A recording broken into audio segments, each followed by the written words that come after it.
You go live, buddy. Oh, wow. Good evening. It's going to be a good night. I can feel it. The technology seems to be working. Hopefully you can hear me online. Hopefully it's synced up. We had audio syncing issues last Sunday. So, you don't care. You guys, I don't know. So welcome all. Thank you for coming back. Thank you, Carrie, for the delicious. Let's see what we got. It was rhubarb cream pie, which I've never heard of, and it is delicious.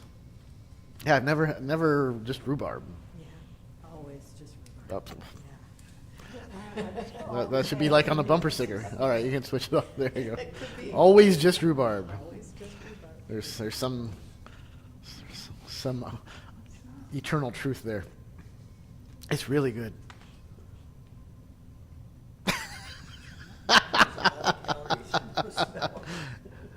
Yeah. 444 leave a slice, okay? 400. Oh, good Lord. 444. Well, I just had room for that.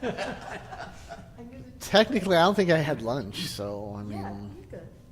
or dinner. Yeah, well, or the extra pie, whatever. Yeah. All right, so what we're doing tonight is kind of finishing up with this. We started the section of 250 to 600, and that kind of period of the church. We'll just barely introduce the next section, which is going to be like 600 to 12 or 1400. I forget which. 1400. All right.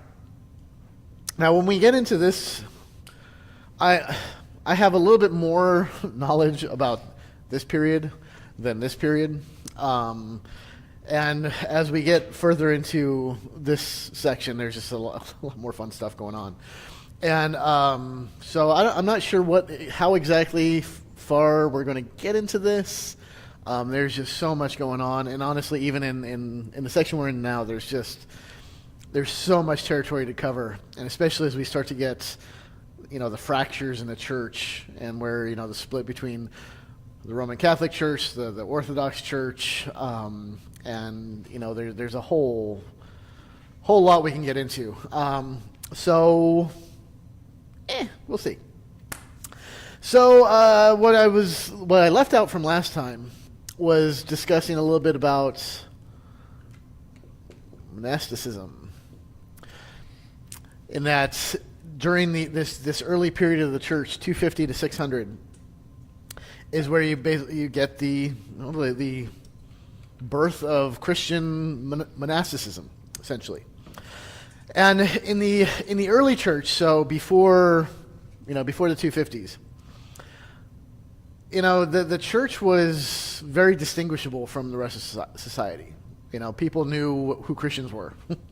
They were the weirdos. They were living weirdly. They were doing odd things. They were caring for one another. They were, faithful to their spouses. Like, what are you people doing? What they did, how they lived, everything about them was different from the rest of the world. So it was very identifiable. Now, part of that may have been, well, not part of it, but part of what kind of was also behind that was the very early church. They expected Jesus to return any moment. Like within their lifetime, they were, by and large, he's coming back. It's just a matter of time. It's going to be very, very soon. All the persecutions that they were suffering, and as things got harder and harder, more persecutions, that had pretty much had the effect of kind of bolstering that belief.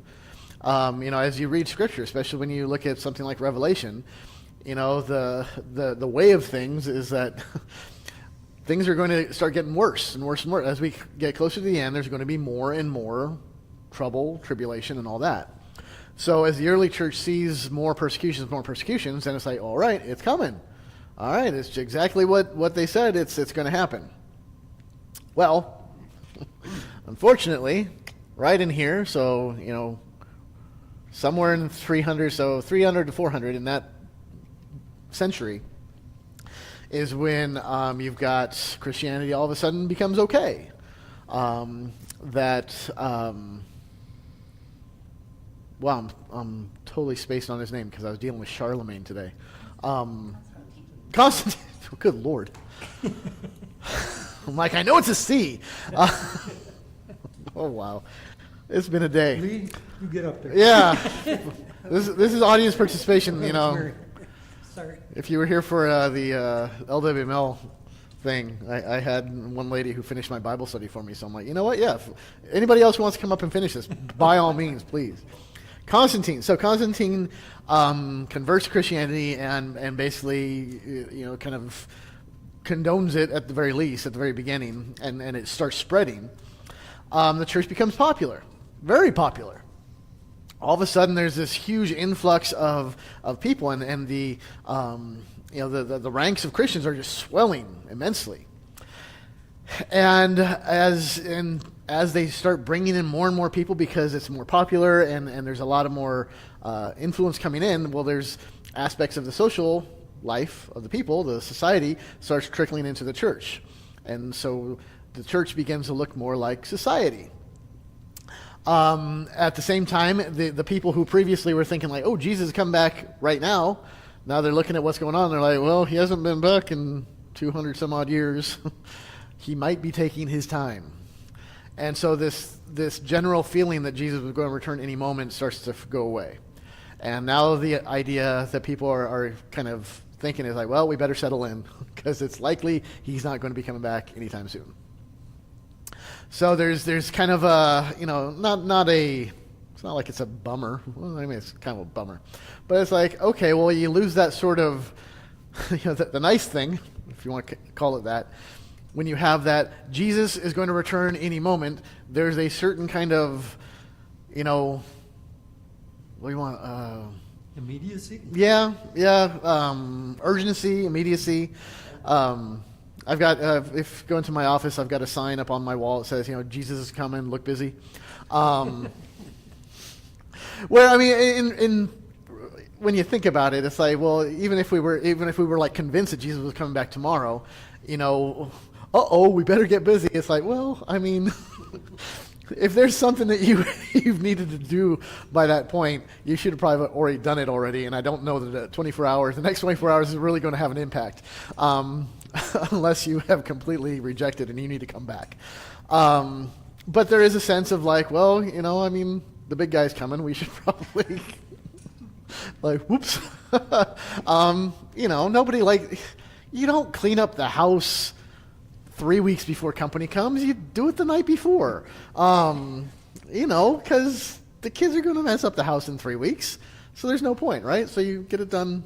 Actually, it's his house to begin with. You should be keeping it clean all the way. Well, yeah, but we'll deal with that when he shows up. He's not here now. Not your house. In general. Again, he's not here to see this now. So you know, we're getting away with some stuff. And it's just, we got to tidy up for when he comes, so that way we can fool him. I mean, that's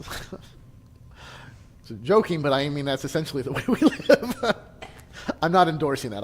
That's actually kind of a problem. But that's another Bible study. So you got that going on, and now you know. So the church is looking more like society.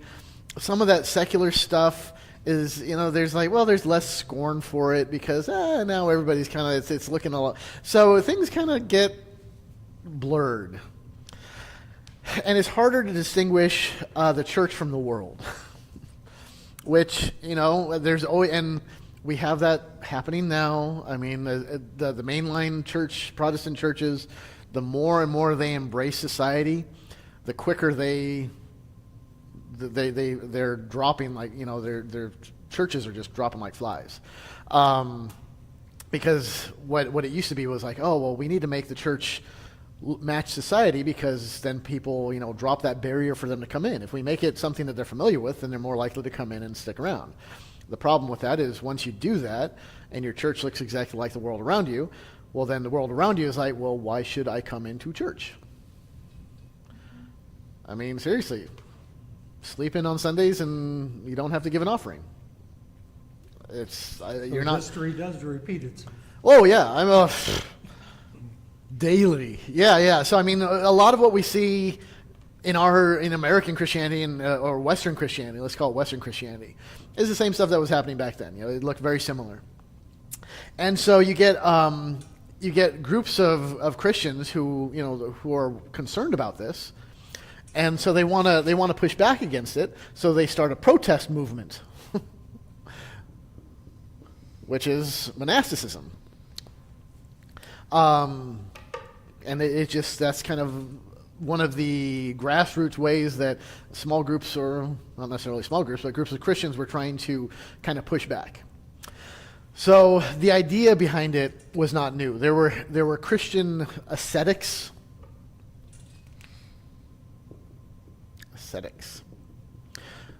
These are just, people who denied themselves, creature comforts, hermits, loners.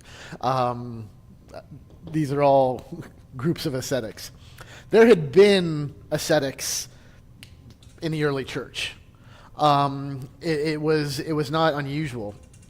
The understanding by a lot of people was that the call of Christ was a call to deny yourself. Well, gee, where would you get that idea? Maybe Scripture. So you read that and you say, okay, well, we're supposed to deny ourselves. You read stuff like the Jesus and the rich man. Give up everything, sell everything to the poor, and follow me. If you take that to the extreme, then you get this kind of a lifestyle, and this is what they were doing. Oh, John the Baptist. Yeah, I mean, I guess he would kind of qualify as an ascetic. At least he had yeah. I mean, he had disciples, so I mean, he wasn't like far removed. But I mean, back then, honestly, they weren't all that far removed necessarily. So yeah, I think John the Baptist applies with that. So they were kind of, they let go of possessions, they let go of anything that kind of tied them down. Security, even family. So like celibacy was a big thing in asceticism. That you remained celibate, you didn't need those entanglements. And they devoted themselves to prayer primarily, but they were part of the church. They were part of the faith community. They weren't like that weirdo, who's off in the backwoods who never comes out. And Was this the start of the monasteries then? Mm-hmm. Oh yeah. Well, in this period, yeah, is when it really the monastery thing, kind of as we understand it, had its genesis there. The fun thing is that we have in the very early church that there were categories of people, or so you had the roles of the church, and you had categories of who the people were. So you had lay people, you had prophets, whatever. You had virgins and widows were actually categories of people. So in your church little database back then, you'd be like, okay, well, you are a virgin. Okay, cool. You're in that group, or you're a widow over here, and you're an ascetic. All right. So there were all these little classifications, but they were all part of kind of the community. When this happens, when we get the popularization of the church and monasticism really starts to take off, this is where you see some of these ascetics, and they're pulling back from society. They're pulling back from even the churches. A lot of times they go out into the wilderness, to the desert. Why do you think that would be? Solitude. Partly, yeah, solitude. What's the problem that they see in the church? It's too much like the world. Too much like the world. Okay, so the world, so there's been an evil influence, right? So they go out to the wilderness. What's out in the wilderness? Yeah. Traditionally speaking, like religiously speaking. Lack of people. Devils. God. Devils. What's Demons. Devils. Devils? Demons. Well, yeah. Devils, demons. Like when Jesus goes out into the wilderness, the devil confronts him. The wilderness was a place where kind of it was thought that demons, that was kind of where they resided, off in the wilderness places. So these guys, it's a protest movement, really. So these ascetics figure, I'm going to take the demons had started to afflict the church. They're coming into the church. So we're going to go out there and fight the demons, take it to them. So, and they figured, well, how do you do it? Well, you live a Christ-like life. You deny yourself. You devote yourself to prayer, to scripture, whatever. So that was kind of the impetus behind it. They would go out there, be alone, cast off all that would, entangle them, and they would, have this kind of confrontation with the demonic forces to try to keep them at bay. And so what happens is, the persecutions stop, essentially, right around this time. So martyrdom drops tremendously. So now, becoming a monk or an ascetic becomes the new martyrdom. If you want to be, and it makes sense. You're laying your life down for the cause, right? And this is not unusual. It's, especially when you're younger, you have that foolish, naive idealism of youth, is that I want to go out there, I want to either make a difference or I want to fight for what is right. I'm going to go out there and lay my life down for what, for the right cause. That was when I was talking a couple weeks ago about when I figured out I wanted to be, or I was going to be a pastor. At that point, I was like, okay, I don't want to sit in a cubicle. I don't want to, be a computer programmer my whole life. And it was, I want a cause that I can be, that I can fight for. I want, it's a stupid 20-something. I thought I'm not just going to sit back here. I want to get in the trenches. That was probably the wrong thing to say, because my pastor was like, oh, well, you should be a pastor then. I was like, okay. Because honestly, and I didn't say this in the sermon, the best I could come up with was either pastor or police officer. I do not have the temperament or anything at all for law enforcement. That would have been a disaster. So, lucky you. So that's how you got me. All right, so this is kind of what happens. And you've got two kinds of monasticism start to really take shape here. There's what we call anchorite, which is individual monasticism. This would be, one person goes off by himself, lives in the wilderness. It's just the crazy dude out there who, eats bugs and eats honey and wears a camel hair vest. So there's that. You've got, we'll call it community. It's actually, it's Cenobite, which is weird because if you know the movie Hellraiser, the Cenobites are the villains or the evil creatures in that movie, and every time I hear Cenobite, that's all I can think of. And that's actually where it comes from, is that Cenobites were just the adherents in a monastic community. So, if ever you have horror trivia, there you go. So this was a community-based monasticism where a bunch of ascetics got together and separated themselves. So this is more along the lines of what we think of, starting a monastery, where they go, it's their own little community, they don't have access really to the outside world, but they're all cloistered together. So this is the birth of, what we think of monks or nuns. Is it like the nunnery? Convent. Is it? I think that's the right word too, right? Nunnery, yeah. The nun house. The house of nun. So yes, nuns and monks are all kind of the outgrowth of that. There was a third variety where it was kind of the traditional way where it was a blend of the community, where it was a community of monks, but they still had contact, which is probably what we see a little bit more of later on. But yeah, that's kind of where that goes. Now the fun thing is they still, even when they separated themselves out from society, they still had to deal with people because it's interesting. People would be like, hey, what's going on here? So they still had to get away from people.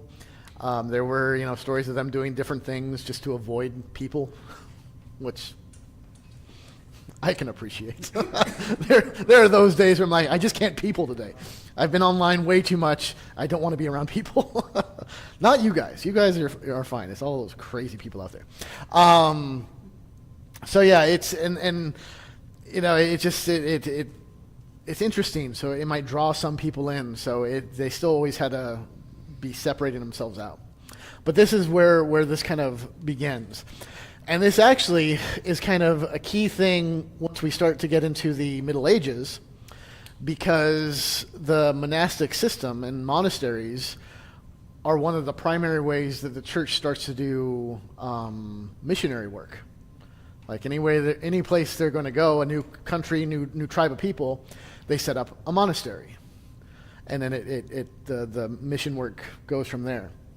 So this actually kind of becomes a very big part of mission work.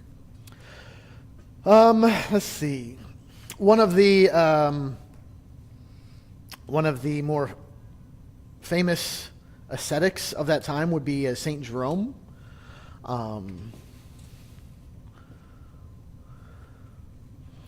He was one of the great fathers of the Western Church. He was born in Italy in the mid-4th century, so 350s.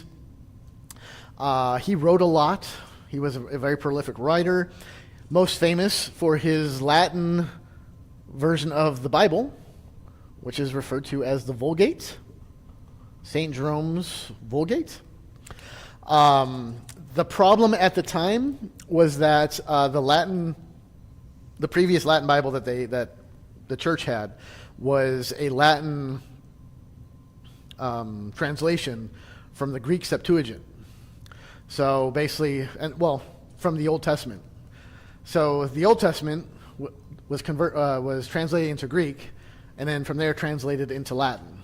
And if you've ever done any sort of translation work, it works really, really, really well when you translate several times. If you want fun, just like go find some like some foreign language stuff online, copy a sentence, paste it into like Google Translate it into like Spanish, and then copy the Spanish translation and translate it into either another language or into English, and right away you're like, I see the problem. Are the Catholics the only ones that had monks? No, well, no. I mean, it's at this point there's really no division between Catholic and. The word monkey around, and I thought maybe that comes I don't know if monkeying around comes from monks. I doubt it. That kind of goes against their whole their thing. I would be very happy if that was the case, because I like the picture that paints. It's a very Monty Python look at monkery. They felt there was too much monkeying around. What's that? They felt there was too much. Well, yeah, maybe that's the key. Yeah. until he got caught. All this monkeying around. Oh, you leave us alone, you monks. Yeah, there you go.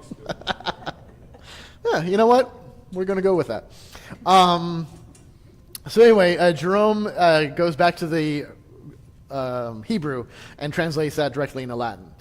So this becomes pretty much the primary Bible translation for centuries, up until, gosh, I think shockingly recently I think the Catholic Church was like used the Vulgate for all things. That was their primary thing. Like Was that strictly the Old Testament, or? Well, he translated the Old Testament from the Hebrew.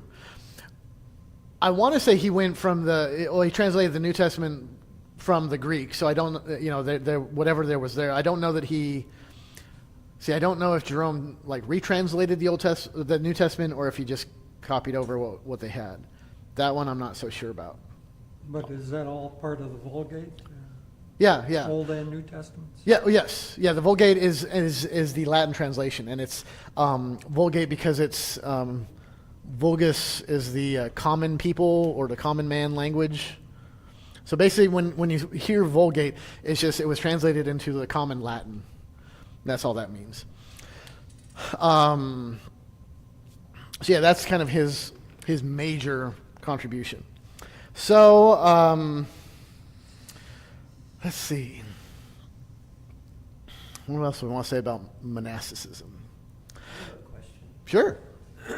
Was there a certain, like, scriptures or line of thinking that led to monasticism? Because I can think of, like, some of Paul's writings that might lead you in that direction. Oh, But sure. There are many other things that would lead you away from that. Yeah. Well, and it wasn't.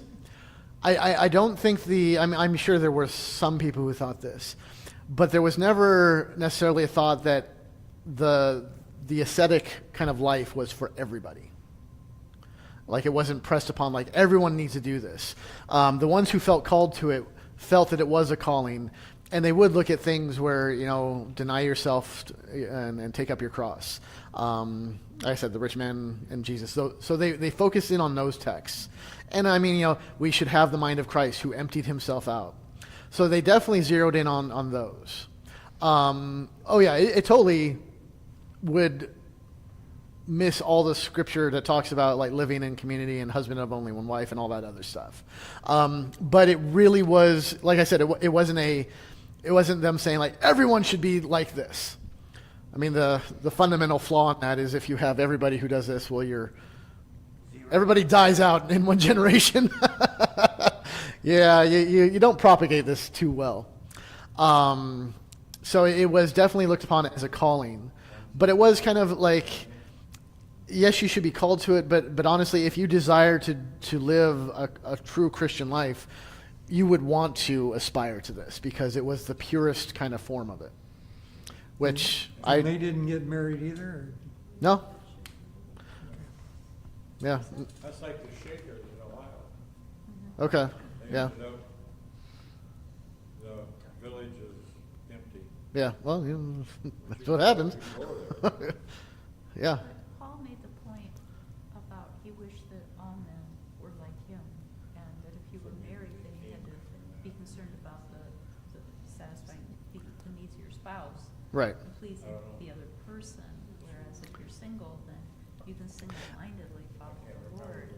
The But they may have come from. the issue, I think, and where I think we get where we fall on this. The funny thing about that is Matt Meyer, Hebrew Online, says that's how the Shakers died out. So you're right on with that. So you've got, we've got, like, well, you look at scriptures and say, well, no, it should be this, and then no, ascetic and all that.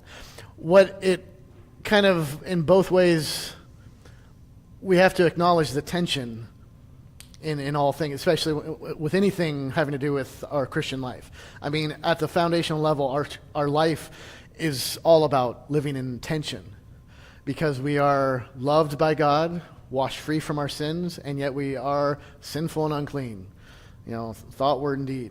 We nothing is more clear than looking at Paul, who would say, "I wish everybody should emulate me." He was not married, and he whatever. But what did he say? The evil I don't want to do, I do, and the good I want to do, I don't do. I mean, this was a man living and preaching the tension of the life. So what happens is if you just kind of most people swing from one side to the other. The ascetics just swung way to here's the tension, and they're like, well, you got to deal with it this way. Pshaw!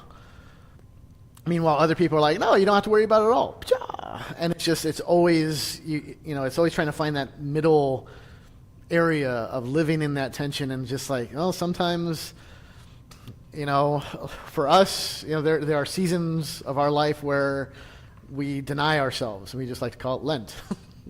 We're good for a few weeks. We'll be ascetics. No more chocolate for me. Really hardcore stuff. But I mean, we go through periods where we realize that, what, I need to set this down. I need to put this aside. Right now, I probably need to uninstall some social media on my phone so that way it's not distracting me anymore. And then in a few months, I'll put it back on there and be reminded why I did it in the first place. Oh, Here, Matt says, any thoughts on the transition from monasticism as martyrdom to, at least in the West, adding to a big treasury of merit? I think that's Aquinas, but not sure. We're not there yet. Matt's talking about the treasury of merits, which I think we'll talk about that when we get to the Reformation, Roman Catholicism. I'm all over the map. Okay. So real quick, the treasury of merits. One of the things Luther, suggested, to put it lightly, let me just offer the Pope a couple, here's a couple things you might consider. So there was basically like this treasury in heaven, and it was chock full of merits. So all these good deeds that had been done, especially like pious, saints and all that, it was all, all the excess good deeds of the saints were stored up in a treasury of merits. So basically, these merits could be used to apply to a person, a poor, sinful heathen like me. I would, and we were getting to indulgences and how money gets into the equation and whatnot. Well, the Pope, the understanding was he had the key to the treasury of merits. Really? Oh, yeah, he had the key to it. So basically, the Pope was able to, he could open it up and take some of these merits and apply it to people. Where does this come from in Scripture? Oh, Mary. Where does it come from in Scripture? Who's got the key now? We'll get there. I want to find out how much. Oh, that's still the Pope. I'm almost certain their doctrine hasn't changed. So the idea, because Luther was like, it's shameful that we have all these people who are trying to buy these indulgences, spending their money to get some merits that take some of these years off purgatory or whatever. So basically, what Luther suggested was like, hey, while he was still Catholic, this was not in his days. This was right from the get-go. Was his suggestion was, hey, out of the love for all people, why doesn't the Pope just open up that treasury of merits and just, hey, let's, Ebenezer Scrooge on Christmas morning, buy the fattened goose and give it to, he's like, why doesn't the Pope just do that? Because you want to do it. Are you suggesting there's a money motivation? I No. don't know how much they were. You're getting But I mean, that was one of the things. It was like, this is just like, hey, why is he being so stingy with these merits? If these merits are here, why don't we just, why don't we give them to him for free rather than charging? Do Catholics still believe this stuff? As far as I know. Yeah. Their doctrine hasn't changed regarding that, I don't believe. I'm pretty sure, yes. We'll get to it. Like I said, once we get into the Reformation, there's plenty of stuff that we'll have a lot of fun with. So yeah, that was a treasury of merits. So yes, Matt, we'll get to it. There's a lot of fun stuff. So yeah, monasticism, kind of the new martyrdom. It was kind of like this cool thing. Well, not really, but I mean, like, ooh, this is this new thing. Now, it wasn't necessarily bad or good. Just like anything that happens in the history of the church, like a new thing comes up. It's good, it's bad, depends. The bad thing was it had a harmful effect on the idea of what a Christian life was.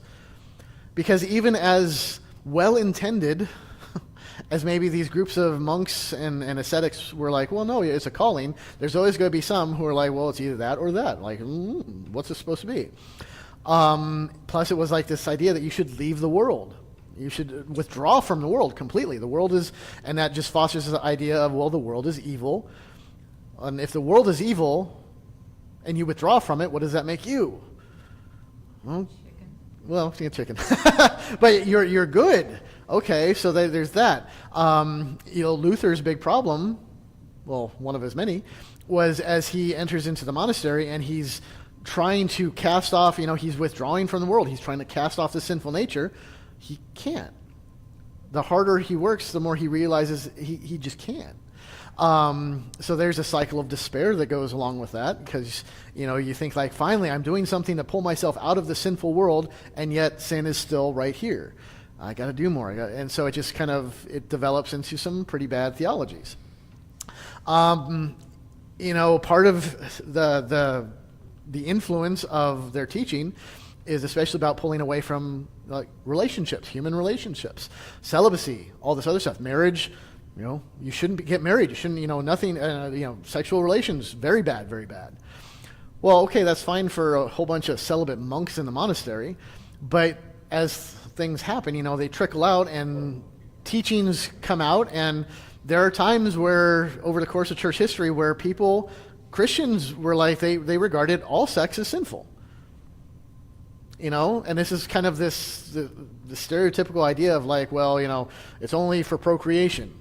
Well, there were times where people were like, yeah, even sex within marriage with your spouse was not good.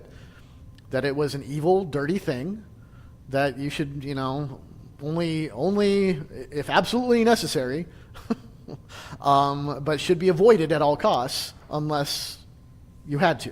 Where does it say in the New Testament about abstaining for a while for a period of prayer? This sounds like Well- a real extreme.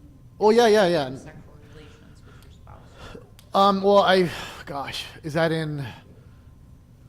Ooh, somebody online looked that up for me. I forget which of Paul's letters, where he talks about and that's the thing. When Paul writes about it, he says, he's ordering Christian spouses like, do not reject one another. when it comes to the sexual relationship, don't be withholding from one another. Give yourselves to each other. If you have to, for a time, pull back. And this was like, if there's a time that you need to for whatever, but once that time is over, get back into it. He's pretty, Paul is very sex positive within the confines of marriage. That was, that's what we understand. It's a gift in the bonds of marriage. But like I said, when you have little groups that pop up and they're teaching certain things about different ideas, well, those ideas don't stay in the monastery, and they trickle out, and it does start to affect other people. And so in like I said, throughout Christian history, there have been times where Christians were very skittish about this stuff. There's a lot of bad unintended consequences with monasticism. Thank you, Matt. 1 Corinthians 7, particularly verse 5. I was going to say something. It was one of the Corinthians. Honestly, with with anything, Corinthians is a safe bet because he covers so much territory. All right. The pros of monasticism, one of the good sides, is that as Christianity becomes more mainstream and becomes more indistinguishable from the world, it's actually helpful to have something that says, hey, Christian life should look different. So when you look at it and be like, ugh, I can't tell Christianity from the world. And then you see these monks and be like, clearly there's something going on there. Like, okay, they might be onto something. So now it's not for everybody, and that's kind of the wrong direction to completely go. But at the very least, it does indicate that, hey, Christianity, your Christian life should look different from everybody else. You should not reflect the world. So there is an aspect of it that is positive, that reminds us that, yes, it should be different. So, good, bad, depends. Let's see, who else can we talk about? Augustine was in that period. He's, hugely influential. He's called the great teacher of the West. Most of the great theologians of the early church were from the East. Augustine was the Western guy, so it was, all right, we like him. He wrote a lot. very influential. Like most of Western Christianity is Augustinian in some form. Have a lot of his ideas and influence as kind of the foundation of a lot of what we do. Was Luther an Augustinian monk? He, I think so. Augustinian? It's Was he an supposed to be Augustinian? August- Matt! Augustinian. Matt's my fact checker. I like it. You got a job now, Matt. I want to say he was an Augustinian monk. Can you verify that Luther was an Augustinian monk? I don't know what that would mean, but Well, and so one of Augustine's, seminal works here is the City of God. This was a huge thing that he wrote. Yes, he was an Augustinian. Thank you, Matt. All right, I got my videographer. I got my research department. We're humming right along here. So, City of God, which is there's a lot to it, but essentially, in a nutshell, he's describing how kind of human social existence and human history and how this all kind of works together. And the general idea when he was writing what he was writing to was at this time Rome kind of officially falls to the barbarians. This is kind of the last throes where the barbarians are coming through, and all the vestiges of the Roman Empire are pretty much collapsing at this point. So there was a lot of people who were thinking, oh, well, Rome was supposed to be eternal. Rome was supposed to last forever. What happened? Has God forsaken Rome? What's going on? Because we shouldn't see this kind of thing happening if God is in control. So, Augustine writes the City of God book, which says that, all history is a story of violence and disasters because it's a fruit of man's fear and his self-love. Okay? That, effect of sin, right? But God's purposes are not deterred because of that. God's purposes are hidden in all things. So you've got, he describes two kind of societies. You got the city of God, uses cities to describe. So there's a city of God and there's a city of man. The city of God are the elect, those of the faith. The city of man are those who are condemned, the unbelievers. So basically you've got these two different cities, and God's purposes are, working out.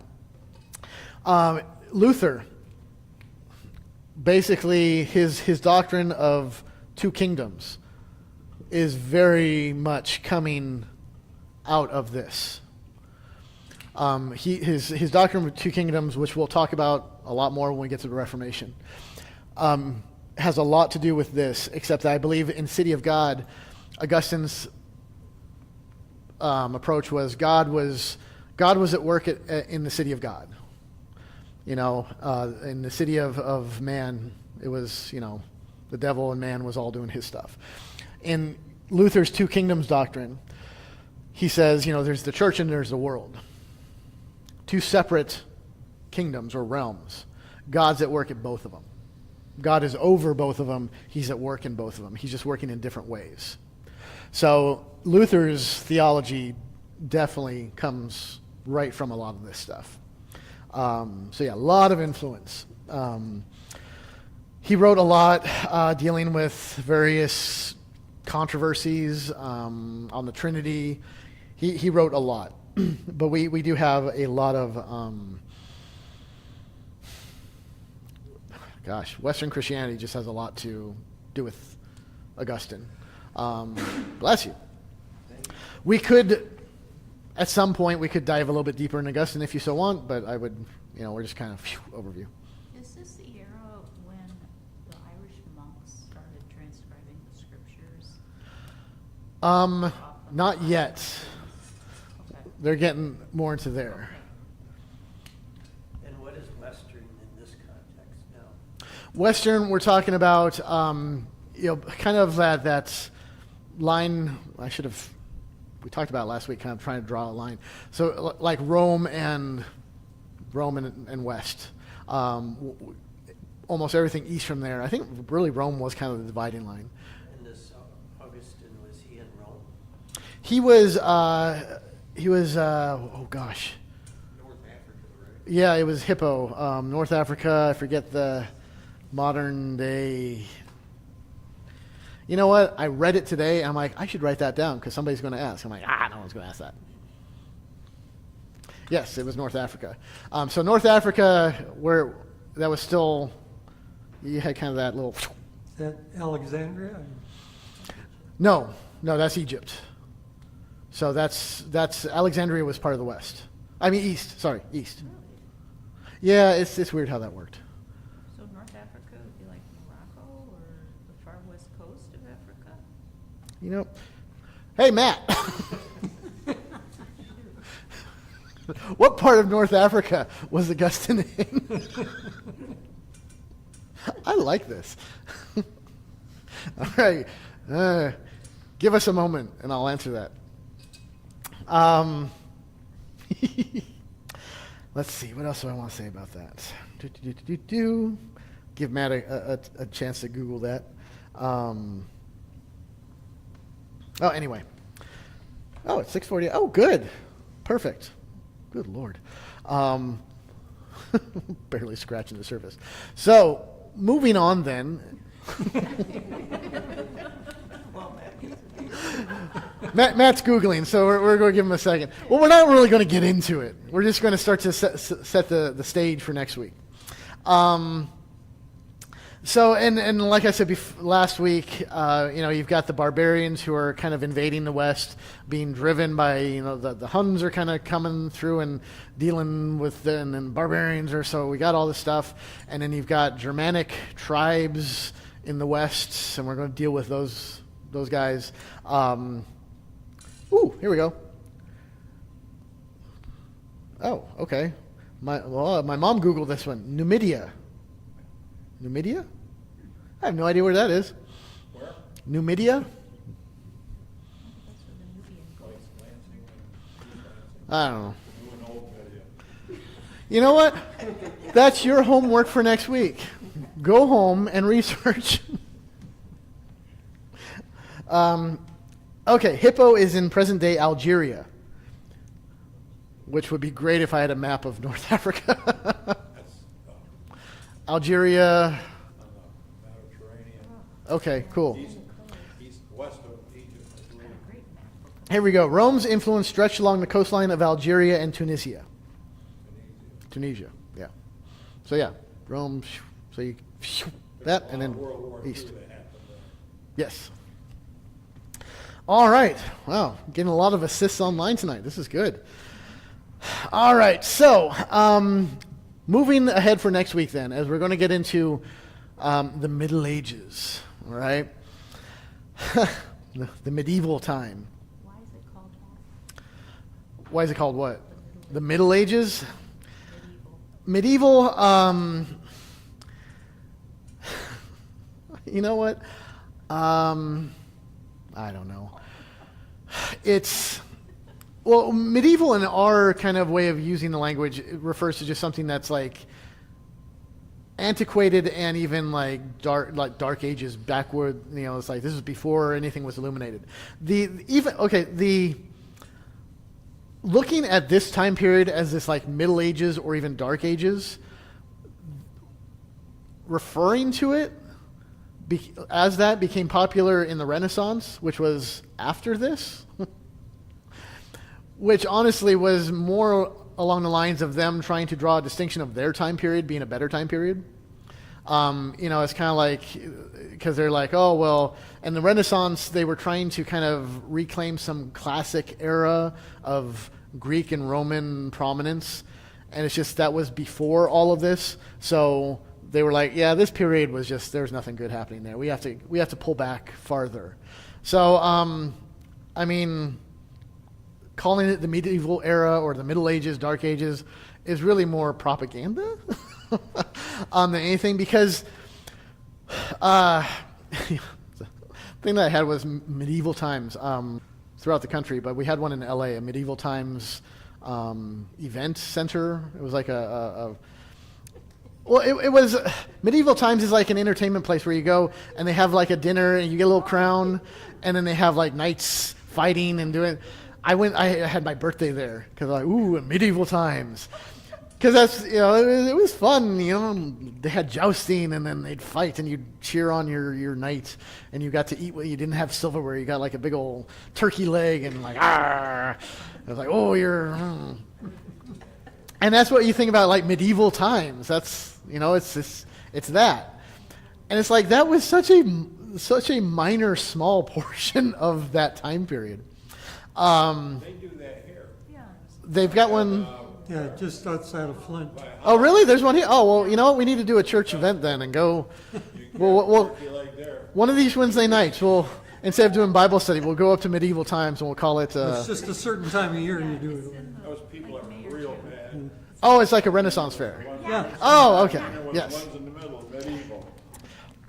So the idea, the popular idea of this time period is, it was very, nothing. There was no real change or advancements. It was a very dark period where everything was just like. Ugh. The reality was it was a very dynamic period of time. There was a lot that changed. That the idea of the medieval church during that time was was this kind of this huge force that kind of exerted its control over society, and the church was led to all sorts of wrong things and bad things that happened, and the church had its hands in everything, and it was just it had unlimited power and wanted to control everything. The reality of it was the church was a part of society during that time. It didn't. There were some times where it had some dominance. More often than not, guess what? Kings and princes controlled the church and had more influence in the church. Lay people had a lot of influence in the church. The church was not just this, it's very, very, it's very wrong to just think of the church as some kind of like, kind of like the popular Hollywood, you think of a Hollywood movie about that time period, and the church is this, like, controlling everything. It's like, more often than not, it was the people. It was the kings, it was the princes, it was everybody else. And the church was just a part of everything. The church was an important part, but it was a part of society. It wasn't something that was like divorced from it.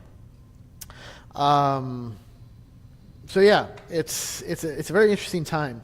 By this year, by 600, the West had kind of become a little bit stable politically. The first wave of barbarian invasion had kind of died down. Western Europe was kind of developing its own culture. During this time period, you get you get groups of people who are starting to crystallize into, these guys went here. So like the Lombards are in Italy, the Saxons, off into England. And so you get all these Germanic tribes that start to coalesce in these areas that we understand as the countries that we have now even.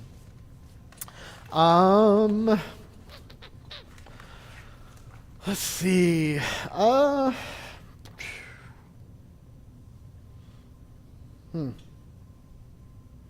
We do have some interesting histories, like Venerable Bede, who wrote a lot of history about the conversion of England at that time. So a lot of interesting stuff there. England had to be kind of reconverted because you had Christianity had begun to spread in England before this time, and it was absorbing kind of this Celtic and influence and starting to do this, and then the Anglo-Saxons invade and they push all the Christians out, or just push them farther out, and they put an end to Christian worship, and their paganism kind of flourishes. So in early 597, so 600 is when who was it? Oh, it was a monk named Augustine who comes in with a bunch of other guys, and they convert England. Again, they convert the king. As the king goes, so does the other people. And and they were just. Why bring up Great Britain? Because it's a beautiful microcosm of just what happens when church comes in and changes things and stuff happens. So you had you had the old Christianity from England that was pushed out. Okay, now the new Christianity, updated, kind of comes in and starts to develop and settle roots back into England. Well, there were still some of those old school, the old Christianity from before was still there was still parts of it here and there, right? Well, the liturgy that these new Christians are bringing in is different from the old liturgy.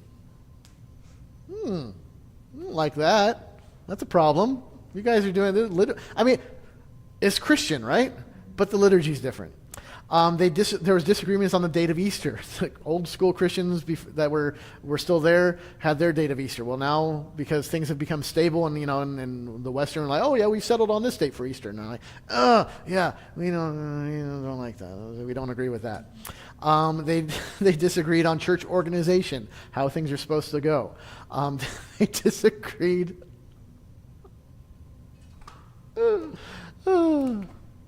on this. Do you know what this is?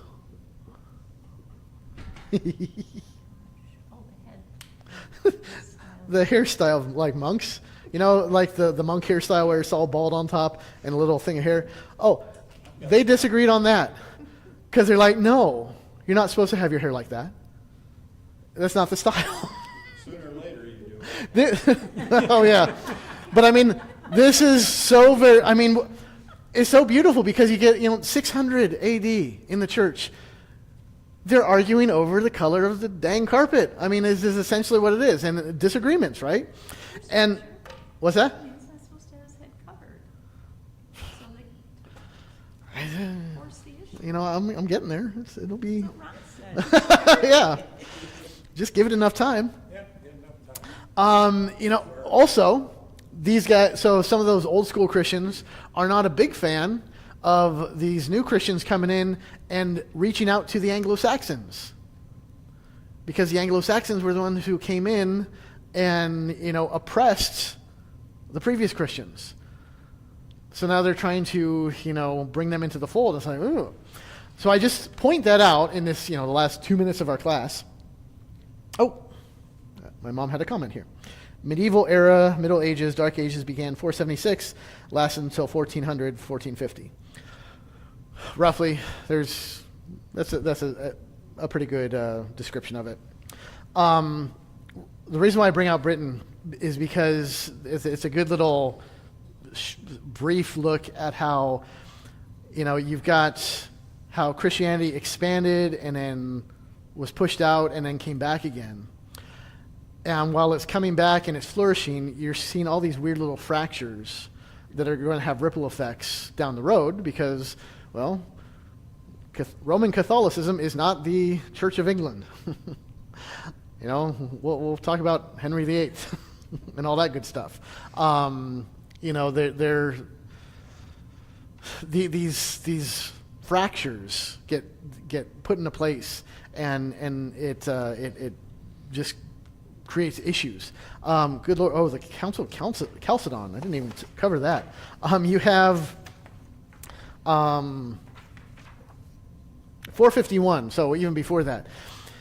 The Roman emperor calls this Council of Chalcedon, to settle debates regarding the two natures of Christ.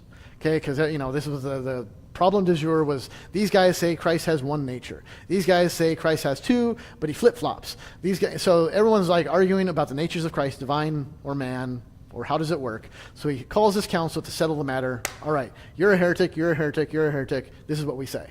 Cool. Okay, we're all good. Except for the Coptic church. Okay, so our buddies right down the hallway. Not to say that they descended into heresy. But what happened at that council was there was some mistranslation or miscommunication that something that they said was misunderstood. And so basically, because it was misunderstood, they were accused of having these heretical tendencies that they were trying to stamp out. And that was they did not like that at all. So that created a ripple that essentially shoots the Coptics out. That's why, the Coptics are kind of, there's Orthodox, Greek Orthodox, Russian Orthodox, all these Orthodox church. And then as I understand it, the Coptic Church is an Orthodox church, but it's not necessarily the same as the other Orthodox communion, I don't think. I might be wrong, so don't hold me to that. But because of what happened at that council, they're kind of on the outskirts. And they're like, we don't want to play with you guys anymore. Because somebody is like, well, I think they said that. And they're like, we didn't say that. Like, oh, you said that. Like, okay. So that's having ripple effects. What happens in Britain has ripple effects. So, it wasn't necessarily, like, nobody was trying to do anything nasty. It's just over the course of human interaction, problems happen, miscommunications. They want to convert these Anglo-Saxons. They want to Christianize Britain again. That's a good thing, right? Spread Christianity. Well, but you've got issues with some of these previous, Celtic Christians who are like, well, you're doing it wrong. And you're doing things in a way that kind of offends us. You'll be fine.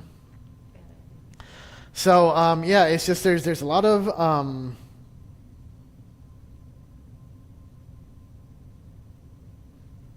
okay. Oh, Matt says I'm right. Most Eastern Orthodox are Chalcedonian. So yeah, cool. Yeah, so Coptics on the outside. Anyway, there's a lot of these things that go on, and we're going to see a little bit more. But we're at 7:00, so.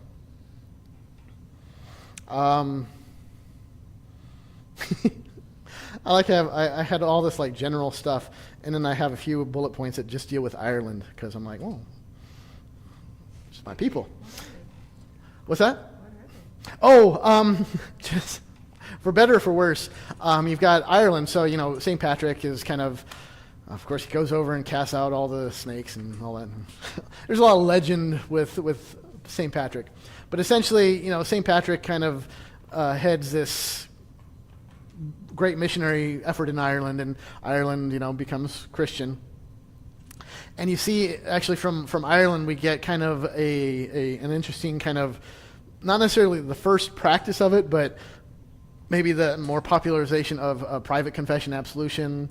You see the emergence of a penitential system in Ireland, which is, gotta love that Irish guilt. Kind of like penance ideas kind of do that. The church in Ireland displayed a certain amount of a strong individualism, and had very weak ties with Rome. So they're like, we're going to do our own thing. And the one thing that I just love, absolutely, and this is primarily because it's a family thing, is because Heather's family's from Scotland. Guess who brought Christianity to Scotland? The Irish. My people. Irish monks carried the Christian faith into Scotland and saved those heathen masses up there. Get into that little, the key the Pope's got. Oh, well, we'll get to the treasury. Carry that over. Yeah. St. Patrick was actually English, and he was Right. abducted as a slave as a boy Yep. in Ireland, so he knew the country, Right. and then got to go back to England Mhm. to study. And then came back. Shows, Yeah. But we don't. He became Irish inside. And there's the Welsh. He baptized them, and they baptized him. It was a. Well, the Welsh came later too. Yeah, they were. I don't know what their deal was. I don't either, but Nobody knows. I can't understand it. Oh, I know. Yeah, nobody understands the Welsh. There's a great. Okay, so if you want fun, go to YouTube and look up. There's a Saturday Night Live sketch. It's with what's his name? Oh, it's the guy who played Professor X in the X-Men movies. Not Patrick Stewart. I forget his name. Anyway, he's Scottish. Like, yeah, McAvoy. So he's a Scottish guy, and so they're there's a plane they're flying over Scotland, and they call into the air traffic control. And he answers, and the thing is, he's speaking just with a normal Scottish dialect, and they can't understand a thing he's saying. Because, and it is true, when we went to Scotland for our honeymoon, I mean, I thought Irish was hard to understand. Because I went to Ireland, and I'm like, what? Scotland's a whole, I was like, no, not even close. And so, and the funny thing is they're back and forth, and they're trying to tell him, like, oh, we do this, and they're like, what? And then at the end of the sketch, he's like, we've got you, you're going into Welsh airspace, so we're going to have to transfer you over to Wales. So then it cuts to a guy, the Welsh air traffic control. And he starts, and he's like, he's speaking Welsh or whatever gobbledygook sounds like Welsh. And it's like, had no idea. Yeah, Welsh is not a language. It's just a. Can't pronounce the name of those towns either, like in Scotland. Well, I know about Scotland, I'm part Scotland. well, even England. I mean, Haggis. Worcestershire sauce. Worcestershire. Did you ever eat any haggis? Yes, if it's deep fried, it's okay. Yeah, haggis is disgusting unless it's deep fried. Yeah, they eat it raw, don't they? No, it's boiled. Oh, raw, God no. I mean, it looks like To me, it. that's raw. It's boiled. That's Yeah, the first time I went to England, people would tell me, go to Leicester Square. I'm like, Leicester Square? Because I couldn't find it because it's Leices. It looks like Leicester Square. And I'm like, what are they talking about? English can't even speak English. They think Leicester, they call it Leicester. Yeah, it looks like but it's Leicester. My uncle lived there for But they call French fries chips. So I mean, they're just weird. All right, well that's all I got for tonight, at least. Yeah, we didn't even get into Islam or feudalism or anything like that. Are we going to? A little bit. We're going to touch on it. There's like I said, once we get into this time period, the complexity of what's going on just explodes. Because like 600, Muhammad did his thing in 622, was like the birth of Islam. So right at the very beginning, you get Islam, and you've got all that, the Islamic conquering of all that. So you've got Islam, you've got the whole feudalism thing going on and how that works. Throughout, this is where the papacy starts to take off, and it kind of morphs into how we understand the papacy today. You got a lot of stuff happening. You got countries that are forming, and there's a lot going on. So we'll see what happens. Thank you, everybody online, for jumping in there. Matt, your check is in the mail for your hard work tonight. Did I tell you? We'll see you next week.